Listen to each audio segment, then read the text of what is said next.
Thank you. Thank you, Deputy Speaker, sir.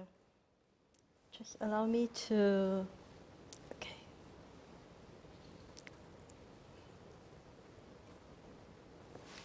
Thank you, sir. I support the bill. Much good can come out of it if we use it wisely.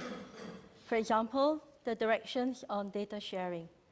Although the Personal Data Protection Act does not apply to government agencies, I understand there have been constraints in the sharing of personal data between public bodies due to the government's own data policies. From a social service perspective, data sharing has advantages. From the perspective of a client, data sharing enables multiple public bodies serving the same client to construct a holistic profile for more timely and relevant intervention and support.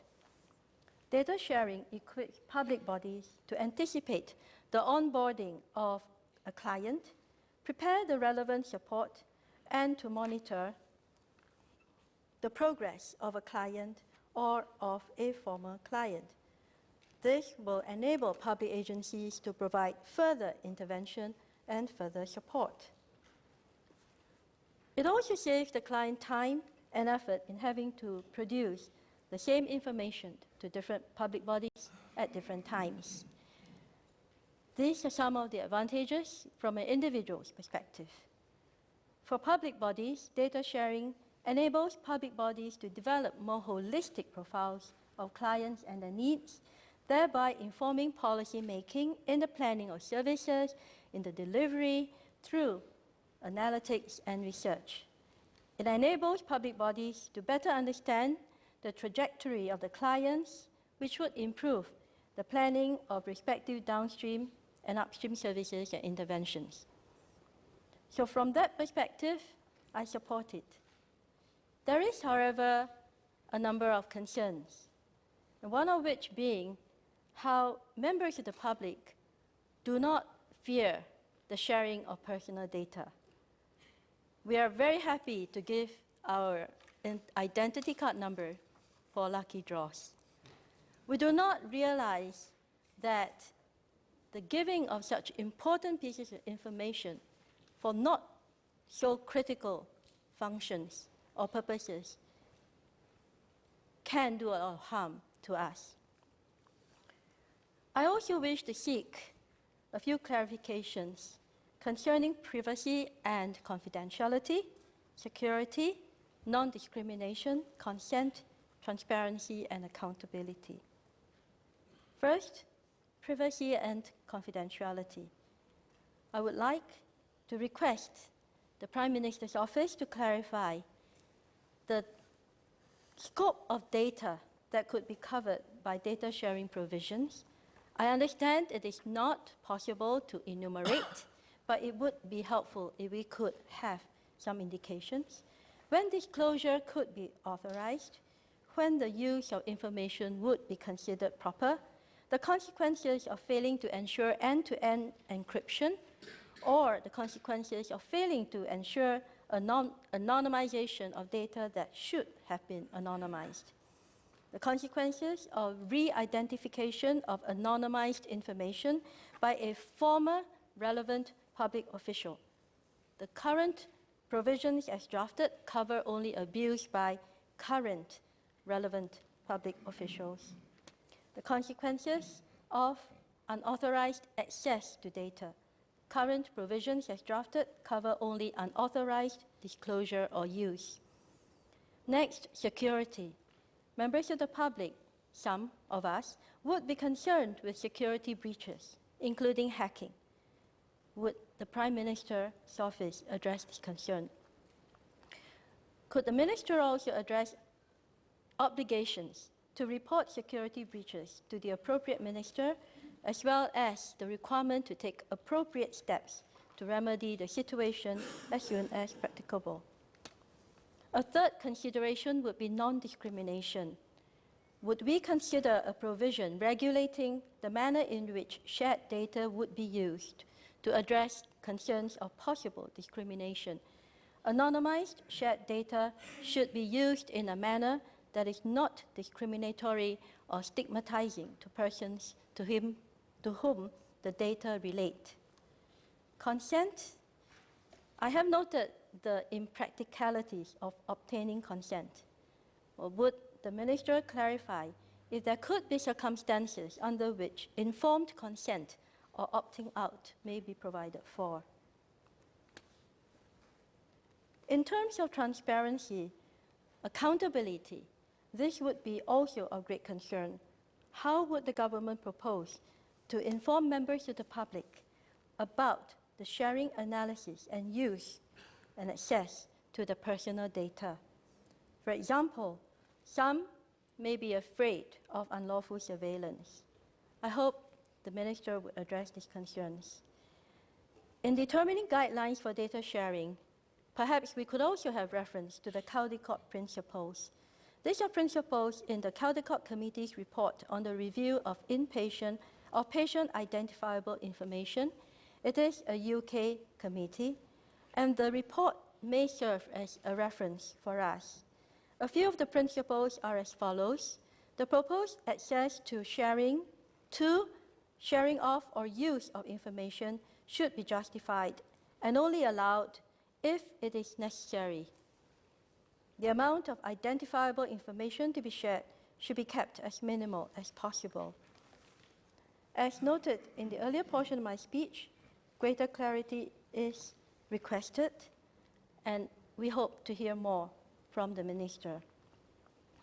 In relation to Part 4 of the bill, given that non-disclosure of a conflict of interest is a serious matter, what is the position of the government in this respect?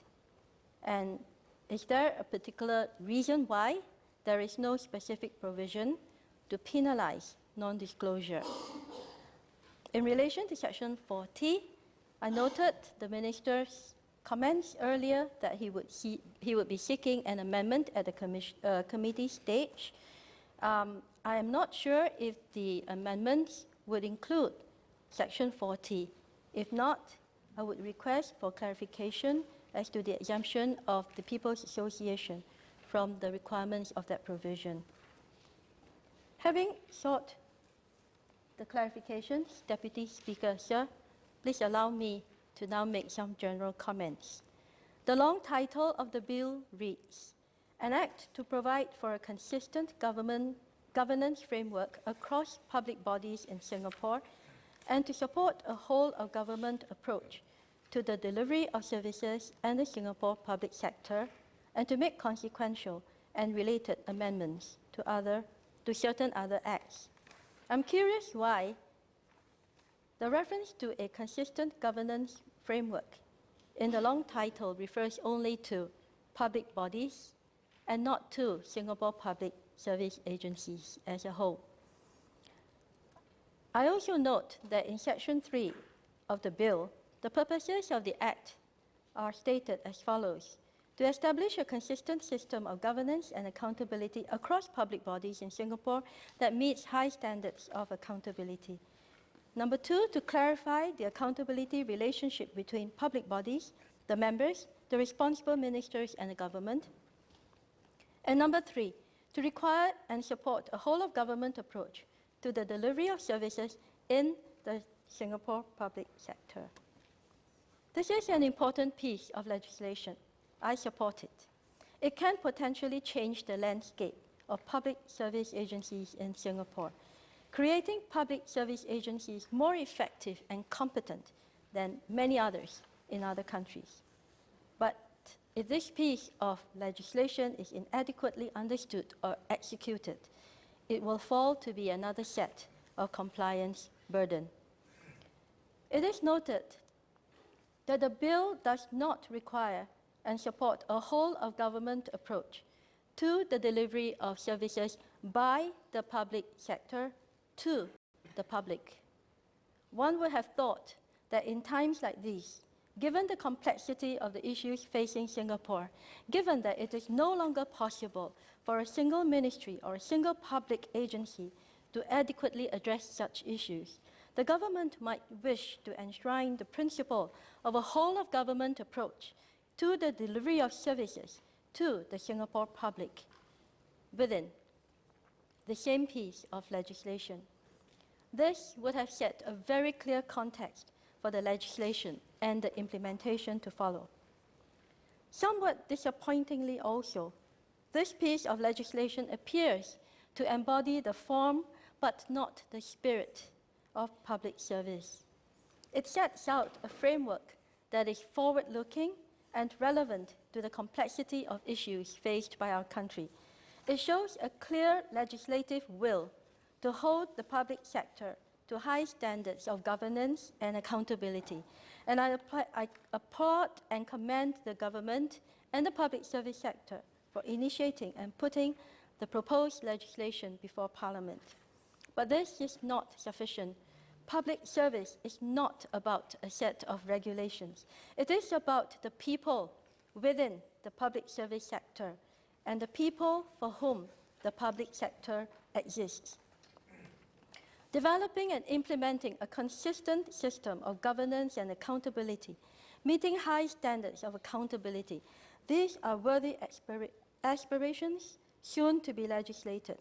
They are fundamental and integral to an effective and impactful public service, and they are integral to public trust. But they are not our end goals.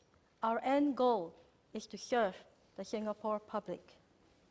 Likewise, developing and implementing a whole-of-government approach in the delivery of services in the Singapore public sector is integral to an effective and impactful public service. But it is not our end goal. Our end goal is to serve the Singapore public. This is an important piece of legislation.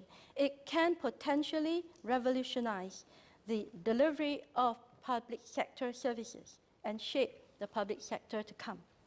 I would submit that it should at least enshrine two cardinal principles of public service. Firstly, that the Singapore public sector exists to serve the Singapore public. Secondly, the Singapore public sector must, beyond strengthening its systemic integrity, be comprised of individuals with uncompromising integrity, a dedication to his or her calling, and unshakable commitment to the good of Singapore. The first cardinal principle, that is, that the public service exists to serve the public. That principle must set the tone and the context for the subsidiary legislation, the policies, the instruction manuals, and the implementation to follow. This cardinal principle will be a constant reminder to public servants of a higher duty of accountability to the Singapore public, not just to ministers and to the government. The second cardinal principle is what gives humanity to our public sector. It is that which gives us hope for the future. It is that which assures us that our public sector will do that which is right and good for Singapore, regardless of political masters, regardless of vociferous demands from the public. The means and the end are different. Without the means, the end fails. Form and spirit are different. Without the spirit, the form kills. One cannot replace the other. Each is essential to the other. Without the spirit of public service, we will be an AI administration, clean, efficient, clinical. But we know that compliance with a set of rules does not make an honest or effective public service agency. Efficiency alone will not, in every case, serve our people well. It is a scrupulous adherence to the integrity of regulations and a conscientious adherence to the welfare of our people that will make our public service honest, effective, human. Let our public service continue to serve our people with conviction, commitment, courage, professionalism, and empathy.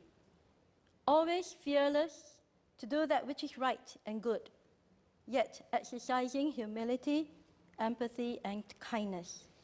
Then and only then are we, a public sector, a government, able to meet the highest accountability standards to our people. I support the bill. Thank you, sir.